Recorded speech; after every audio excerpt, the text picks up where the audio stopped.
আজকের দিনটা আমি খুবই এক্সাইটেড ছিলাম, তাই সবার প্রথমে আমি রেডি হয়ে চলে আসলাম স্টেশনে এবং স্টেশন থেকে ট্রেনে করে সোজা চলে গেলাম বেথডাউরি। তারপরই ট্রেন থেকে নেমে দুপা হেঁটে টোটো করে রওনা দিলাম কলেজের দিকে। দেখতে দেখতে খানিকক্ষণের মধ্যে পৌঁছেও গেলাম আমাদের কলেজ। পৌঁছেই দেখি গেটটা খুব সুন্দর করে সাজানো ছিল, ঠিক ফুল দিয়ে এইরকম ভাবে। তো তোমরা অনেকে দেখে ভাবতেই পারো যে কলেজে এরকম বিয়েবাড়ির মতো কেন সাজানো, যার কারণটা হচ্ছে আজকে আমাদের কলেজের অ্যানুয়াল প্রোগ্রাম।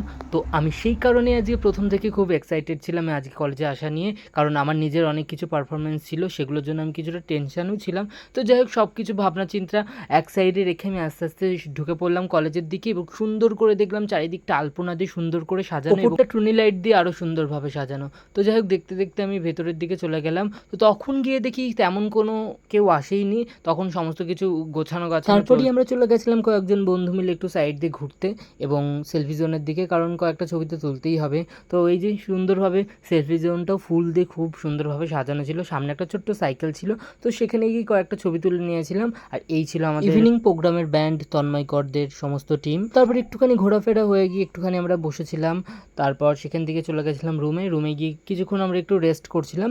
তারপরই শুরু হয়ে গেছিল আমাদের আজকের অনুষ্ঠান। সবাইকে শুভেচ্ছা জানিয়ে আমাদের এই বাৎসরিক অনুষ্ঠানটা শুরু করতে চলেছেন মাননীয় সম্মাননীয় প্রদীপ প্রজ্বলনের মাধ্যমে অনুষ্ঠান শুরু হওয়ার পরই সঙ্গীত দিয়ে শুরু হয় সবার প্রথমেই আজকের অনুষ্ঠানটি।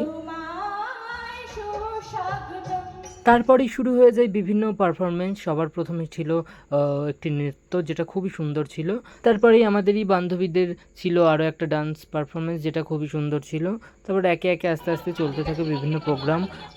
তো তারপরেই শুরু হয়ে যায় নবীনবরণ। আর তারপরেই ছিল সেই মুহূর্তটা যেটা খুবই টাফ ছিল আমার কাছে, এই যে আমার ডান্স পারফরমেন্সটা।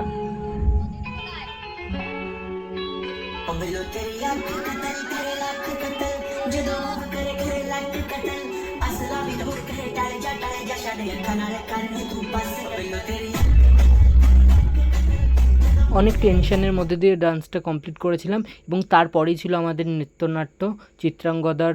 তো সেটার জন্যই আমি রেডি হচ্ছিলাম, তো সেই ড্রেসটাও আমার কমপ্লিট হয়ে গেছে রেডি হওয়া, তারপর সেটাও শুরু হয়ে যায়।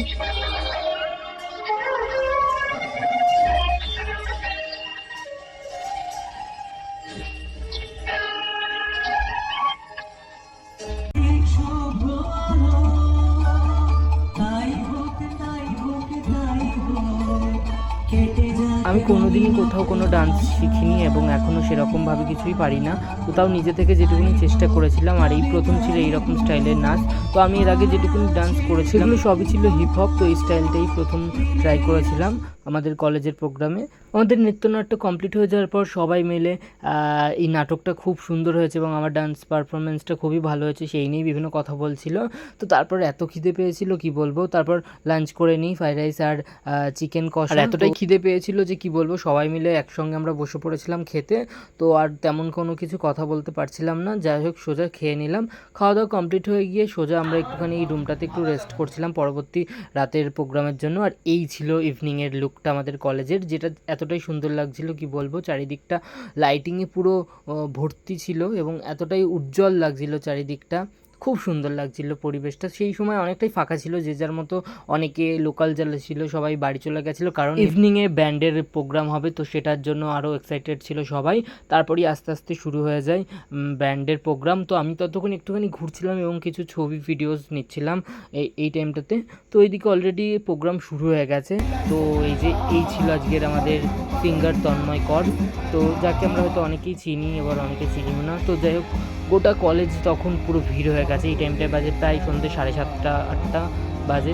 তো এই টাইমটাতেও কলেজে এতটাই ভিড় কি বলবো, তখন আরও অনেক বেশি ভিড় ছিল দিনের তুলনায়। তো আমরা টোটাল প্রোগ্রামটাকে এনজয় করছিলাম। ওইদিকে সেই উচ্ছ্বাস আমাদের ছেলেপেলেদের সবাই আমরা সেই নাচ করেছিলাম, ওই যে আমাকে দেখতেই পারছো, আমরা সবাই মিলে ভীষণ নাচ করেছিলাম। এটাই ছিল আমাদের লাস্ট মান্থ এবং লাস্ট ইয়ার, তো তাই আমরা সবাই মিলে খুব এনজয় করেছিলাম। যাই হোক, আজকের ভিডিওটা এখানেই শেষ করছি। ভালো লাগলে একটা লাইক এবং কমেন্ট করে দিও। টাটা।